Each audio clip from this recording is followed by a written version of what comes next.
evening, my Trues Clues aficionados. I hope you all are doing well out there today.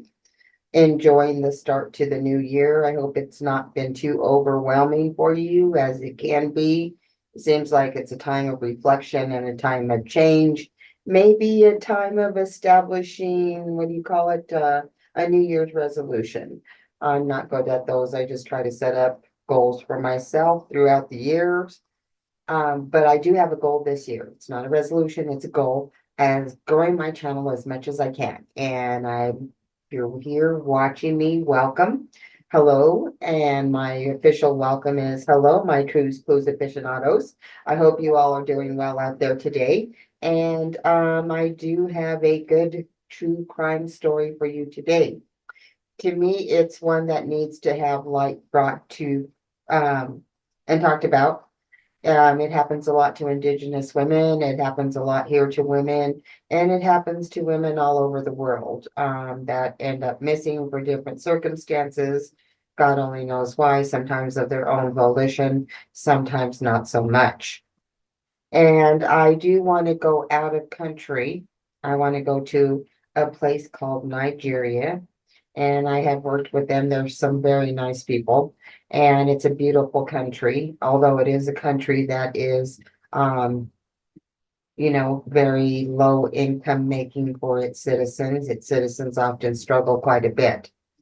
And it is a very high altitude area. So one of the popular things that they do out there is called long distance running. And if you're really good at it out there, you can make some money as well as, compete in the sport and, become famous worldwide.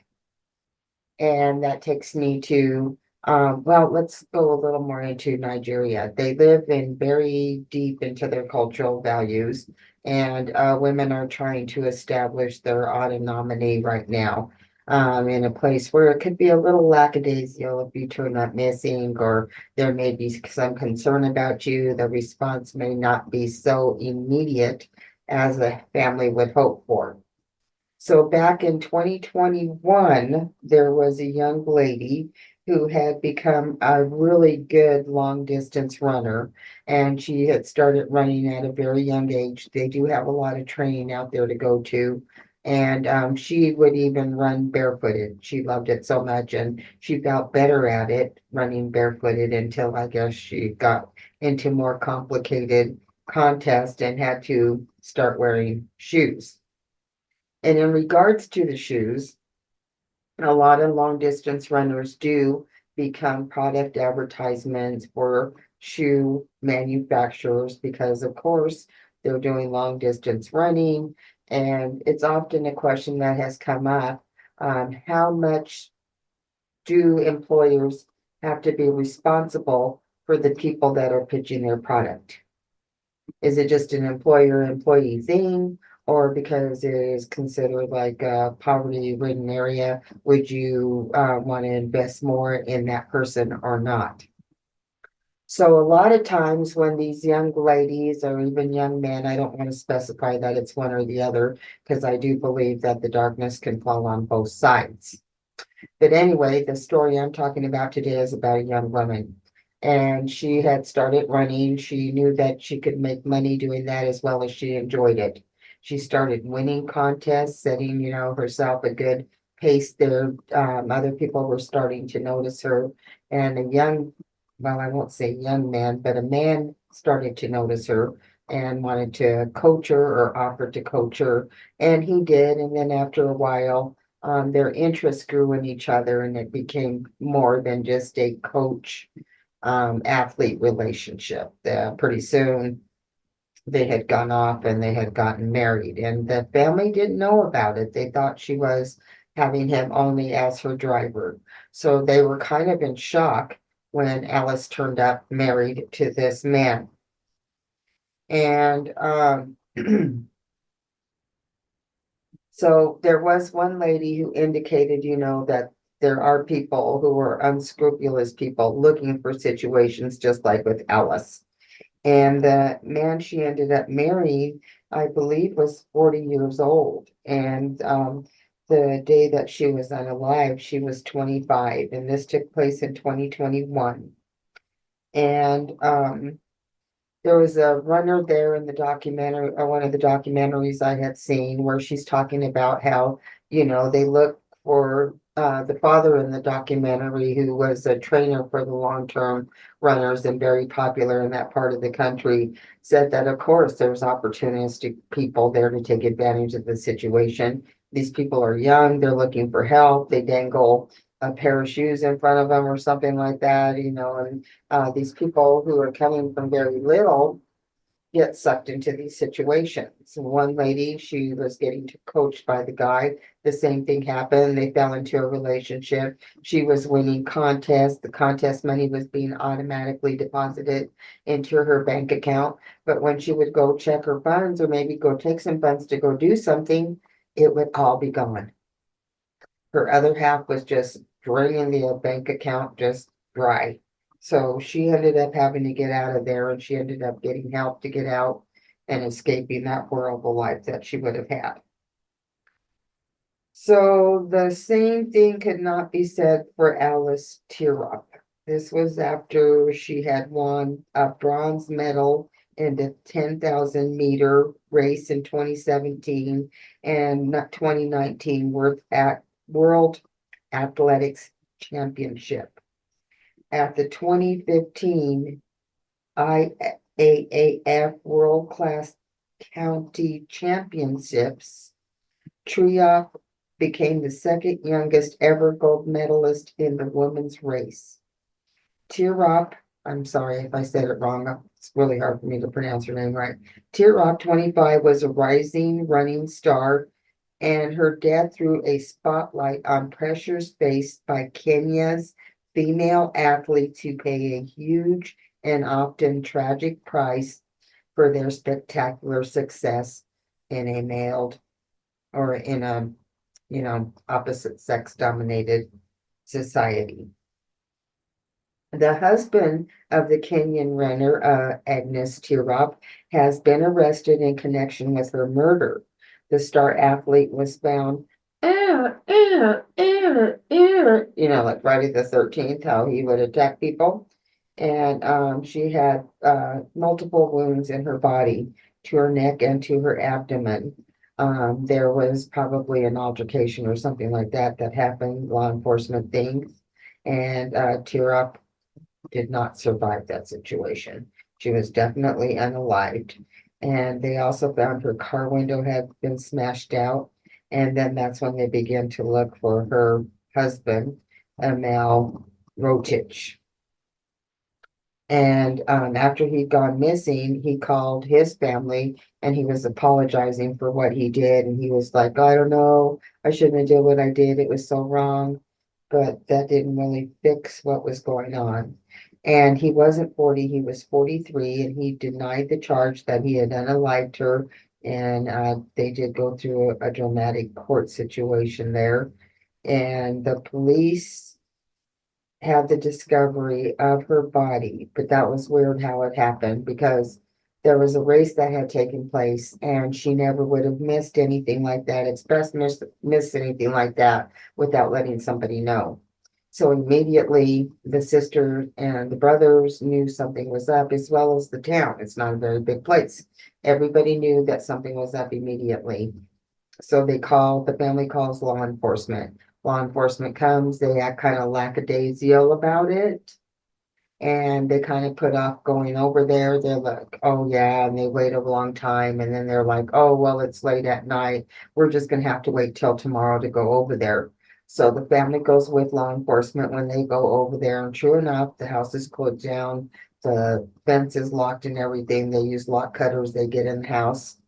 The family's right behind law enforcement when they're going in. Law enforcement stops them and says, hold on, wait, looks there could be like a crime has been committed here because they saw evidence of violence. And so they go in, they start looking around, they don't really find any expired, person in the place at that point in time. They go to enter the bedroom's locked. They're like, how in the heck are we gonna get in there? So they go around to the outside. The brother's like, look, let me try to get up in the window at least and see if I can see if somebody's in the room. When he finally does get high enough to look into the windows, there's Alice, and she's unalived and looking horrific on top of that. The brothers just dissolved. And you know, that image of finding your beloved sibling in that condition will never leave your mind again. And it's quite obvious from watching the documentary, it is not going to leave his mind either. So there was a little police chase that took place before they were able to catch up with the perpetrator, allegedly at this point, or allegedly, of the crime. So now they have him, he's in jail, they take him to court, and the sister testifies that earlier in the day when she had gone to go check up on her sister, that her sister was sitting on the floor, or her sister was in an argument. She had been arguing, I guess, all night long with her husband because she wanted to leave. Um, she grew up, you know, timid and gained strength in doing her athletics and enjoying what she was doing. She was coming into her womanhood. She had started to, you know, let her hair wear longer hairstyles, doing a little bit of the lipstick thing, you know, just enjoying her adulthood or growing into adulthood. And so I think she had also decided that, you know, she wanted to move on, and she probably told him they argued all night long, and he let her know how frustrated he was about this situation. So in the morning, when the sister got there, she was on the floor sitting there. Her left cheek was swollen, and he was standing while holding a wooden stick, and he was only halfway dressed. When Alice turned up missing, she was to have attended this contest and everybody knew it again. So when they went over to the house, everything was closed. When they finally gained access, they found her unalived. So the town, her friends, the community, the running world was in shock over what happened to her. And one of the people that was a good friend of hers started a foundation called Tear Up's Angels to assist young women and possibly, I don't know about men. All I know is I heard about the young women that are being assisted in this situation if they get into a predicament where they have to have their life saved by getting them extricated out of that system. They do. And they provide a source of empathy, a source of guidance, a source of healing for these women that may need it. And like I said, there was that girl who, her first race that she went in, she won like $500 and she didn't know what to do. She was just like, that is so much money. I've never been in that predicament before. She had so much money, she was delirious because she had never seen that much. And then you have the other lady who was winning contest and putting the money in her joint bank account, only to have her spouse delete everything and take it and utilize it for their own. So they have a word for it. It's called GBV. And I'm sure you can figure out what the wording is there because of YouTube's strictness here. I want to be very careful because I want to get this word out and I don't want to get it struck down. So she started a place there because there's also, I guess, a situation in their schools where young men are forcing, abusing, and SAing young girls to the point that they're just leaving school as early as 9. Whoops. This one wasn't wanting to stay up earlier. I'm still trying to figure out somehow to get that all worked out there. It hasn't been that easy. But anyway, there's other extenuating circumstances as well as just this athletic thing going on. Plus, there was a memorial, the race that was run for her by this foundation to keep the cause and her name alive.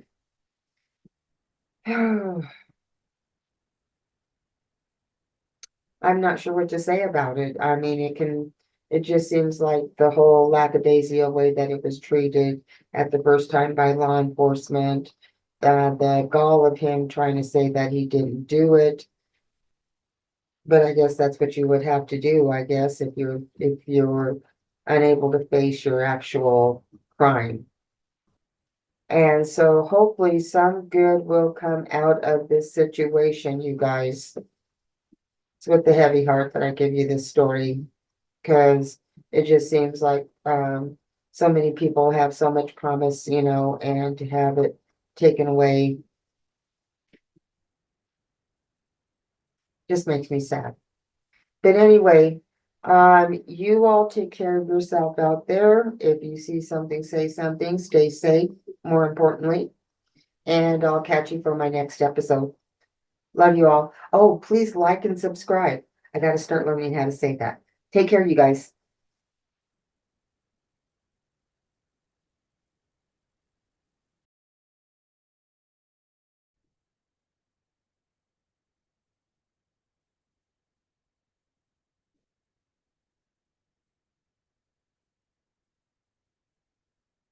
Good evening, my Trues Clues aficionados. I hope you all are doing well out there tonight. I hope you're taking care of yourself, pacing yourself so that you can get through this new year. Throughout the whole year is what I'm talking about here, and taking it on, pacing yourself so that you can get through it all, no matter what life has to throw to you. And I hope if you see something that you'll say something. I hope you do it in a safe fashion, but still be willing to stand up for somebody who maybe can't stand up for themselves. Tonight's story I wanted as an insert to the case on the Alice case, as I call it. So the dad found out that Alice had been a little busy birdie while she was alive collecting funds. I mean, she was worth like over 40 million, and she had won quite a bit in her contest. They pay well when you're doing good. And she invested quite a bit. She had 40 houses, 40 rental houses. I could be wrong about the sum of the money. I could be intermingling numbers there, but it was quite a substantial sum of money as well as land with the 40 houses. They found out that the ex-husband, Ibrahim Rotich, was secretly trying to sell off that property. Now, here in America, that property would have been frozen, even the one that's in both of their names, because you cannot profit off of somebody's expiration. So, once the dad found out that there was, substantial things going on behind the scenes that he did not know about, he stepped up and the court then assigned him go out, look for it, anything that you find, you can go ahead and claim as yours. Well, he did find quite a bit going on. She had done a lot of charity work, given out a lot of funds, had bank accounts in his and her names, unfortunately, and that's where things, got sticky there because he's like, no, these are my funds because I am part of the marriage, and that whatever's hers is mine too. The dad is stepping up and saying, no, no, that is incorrect. It was not a proper marriage. I never got a dowry. I never met his parents. And, culturally, even though there's a lot of problems that can extend from that too, this part of it is great. I think it's good that your family monitors what's going on. And so he's calling him, like, calling him on it, like saying there's no receipts to back that up. So everything is in, review right now. Hopefully things work out on the family side because it is, like a tough country to make it in financially. I wish them the best of what's going on there, but I also had to add this to the story because I think it's pertinent to what was going on overall with why somebody would want to expire their spouse, allegedly.